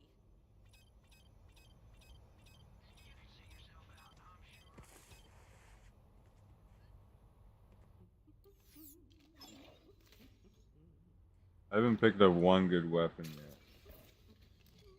I haven't gotten one in a hot minute. But that's alright. I think that's how it's supposed to be. Because we are at the vault.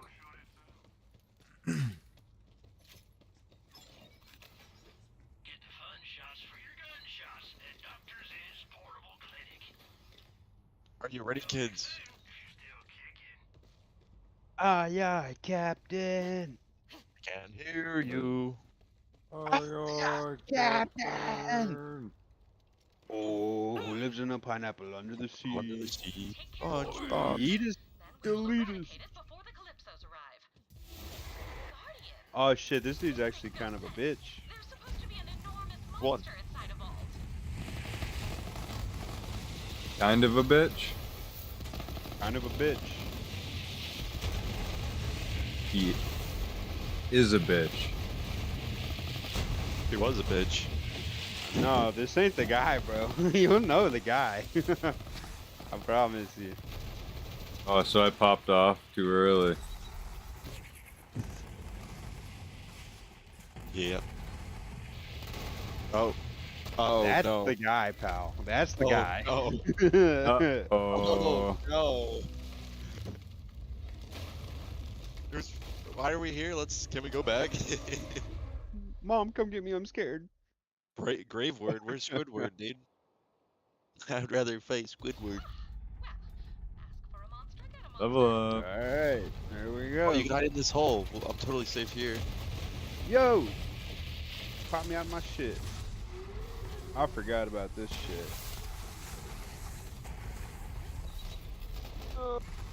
Yeah. Right, it's safe in here, right? Yeah. Actually, I think he's about to hammer the hole. Oh shit! Give me up! Give me up! Give me up! Give me up! Give me up! Fuck. Oh shit! My bad, dude. How the fuck did you die? I got hit by them fucking orbs when it was rotated. I went in the hole. I didn't make it to the foxhole. I got mortared. Does that grenade make it to over there? Stop moving, dickhead. What is this? Get out of this. Get out of this. There's another hole. I went Boy. down. Oh, I'm up. He died so I could live.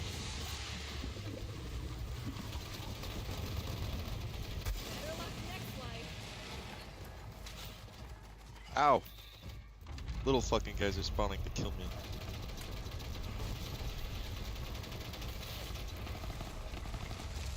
Oh, whoa. Whoa. Here. Whoa. Thank God for the double jump. I'm saying, this is a lot easier with the fucking double jump than it normally would be. Fuck, I'm down. What? You want to die in the dirt? Where'd you go down at? Now get to killing. Hard to see. He blends in. Uh-oh. Uh-oh. Damn. Oh, I'm good. Barely made that, but I'm fine.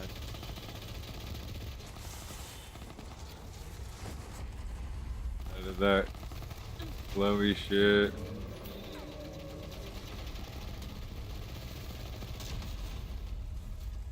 Oh, by the way, if you get a gun called the Cutlass from this guy, it's one of the best SMGs, or it was years ago.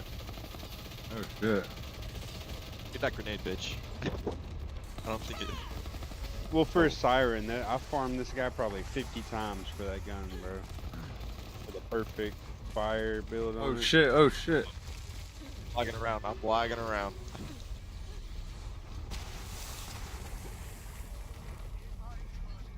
I'm down. I'm down. Where? Right. He's lasering us. Stuff it through it. Yo, that's damage right there. Let's check this sniper out. If I can hit the crit.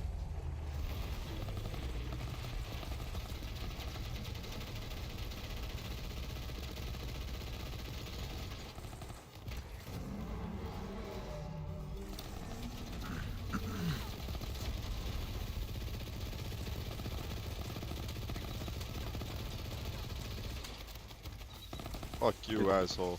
Hit the red spot. Oh, I would stand right there.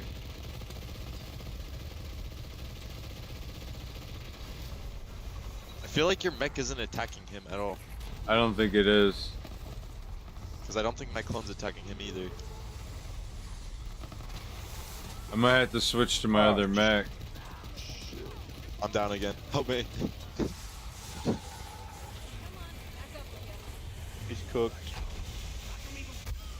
Oh, that cooked me. Got him.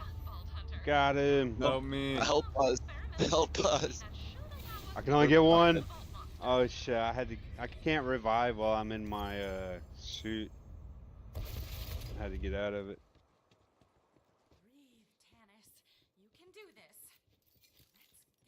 Damn, dude didn't drop shit for me. I don't think I really got that much shit. Let me find out. Here's a head if somebody doesn't already have it. And a skin. He dropped a green head. I did get something gold. Nice. I don't get anything gold. Is that? Who's that? If I even can use it. What the actual dick? Did you just kill the vault monster for real? Come on!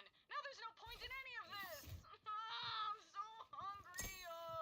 So you can use that. I guess I don't know, leech a pile of tinks? They're like popcorn shrimp, but more screamy.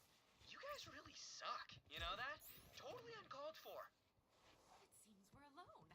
You may proceed into the vault to collect your loot. Meanwhile, I will examine the Iridian technology out here. There's more loot? Let's go. Into the vault. Still. Is it this door? Oh. No.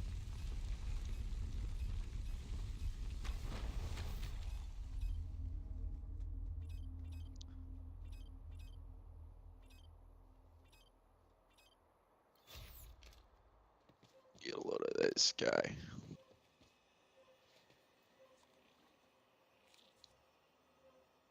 Do it for America, brother.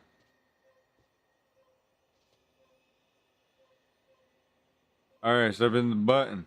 Brother. I wasn't hitting the button. Brother. The other brother was. I don't know what a button is. Gosh dang doohickey is you talking about? Vault is indeed connected to the Promethea vault you opened, as well as Pandora, and a fourth vault symbol I Oh, do not that's lame. recognize. Could Tyreek Calypso be telling the truth about the Great Vault? I am concerned. Oh no shit, bro! I got so lucky with that. Oh shit! No way. So did I. I got 2 legs out of that box, bro. What's that mean? Oh, the box here. Legendary. Is this my legendary? No. The common and an uncommon. Wow. I got a legendary. Must be nice. And one of them is the speed loading Hellwalker, which is a fucking best shotgun in the game, bro. This is gay. I want a refund. Can't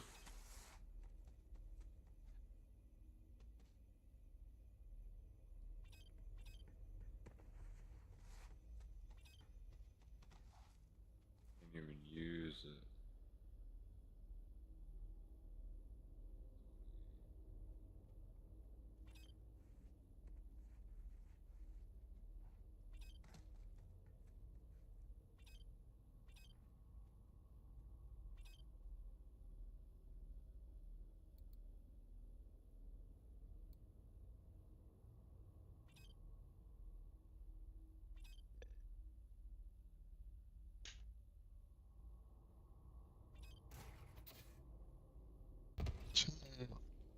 Chill. I do like that revolver. It shoots grenades. Alright, I'm ready. Yeah, I had one that did that. It didn't have a scope though. Mine had iron sights. Hit her. Hit her.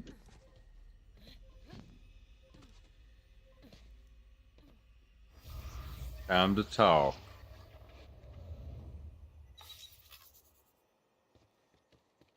Vault Hunter, we should probably discuss. What the What the fuck just happened? What? What are they doing? And she's gone. Got abducted. Yeah. That monster, I was like, shit. But we've got our eye on a bigger prize. Lilith, the Calypsos just took Tanis. No! Damn it! Vault Hunter, I need you back on Sanctuary, now! Now we sell shit.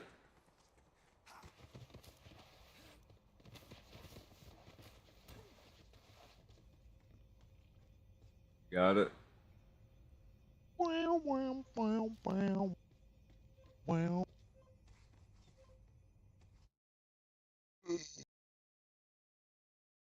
I'm gonna crumb. Feeling crummy.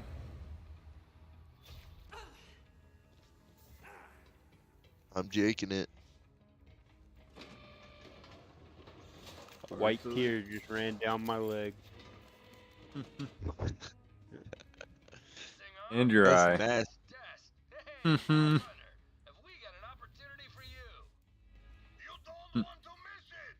Why did Bro, everything suck for me, dude? Why did all the loot? I'm telling you right now, I'd fuck the shit out of Moxie. That's Same. what me and Jessica I were don't give a talking fuck about. if she been ran through or not. I'm tearing it up. She's ran through. Everybody that's played this game had a shot at her.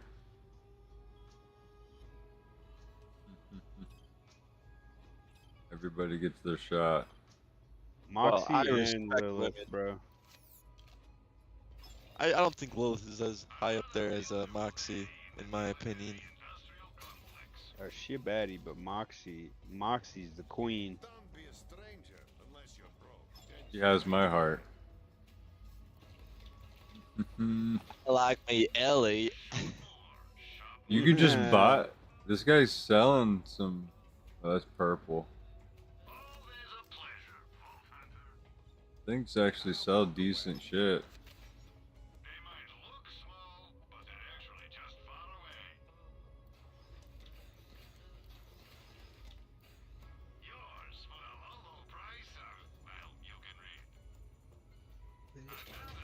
I caught you.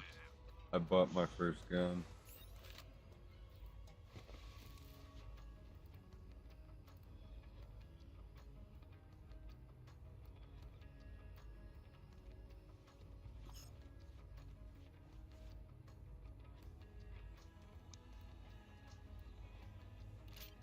What's the green bar under my experience bar at the bottom? That is.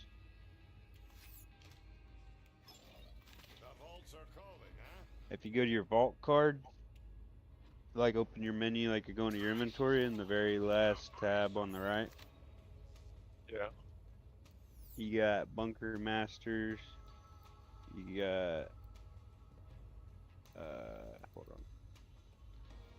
Welcome to Pandora, and you got Fallen Heroes.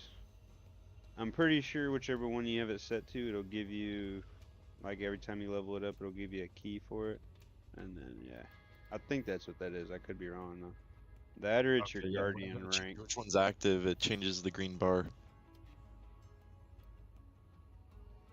Because you got that, so and yeah, then I'll get a key for it soon. another bar is your Guardian rank. Okay. Alright, guys. I think I'm gonna hop off. Alright. Alright, later. Deuces. Have a good night. You too.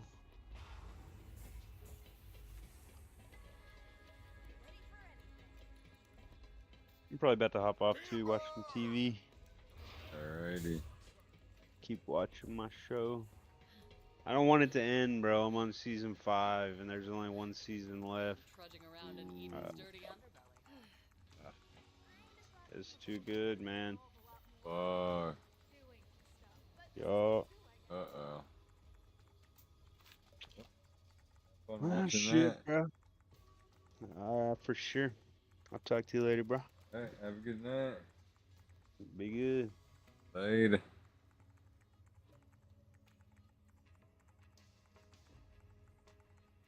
Alright, let's see my level ups here. At least get these out of the way.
Momentarily.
I see what it means.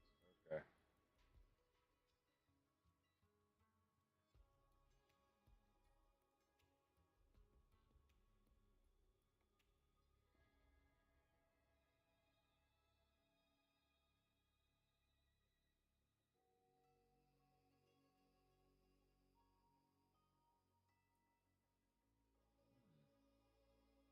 Definitely want that one.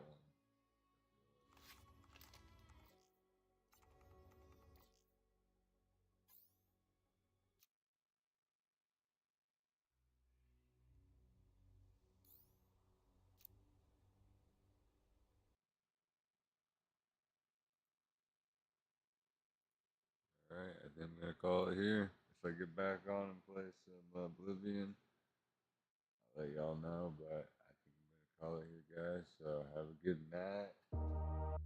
Don't forget to like, follow, and subscribe, and I will see you later.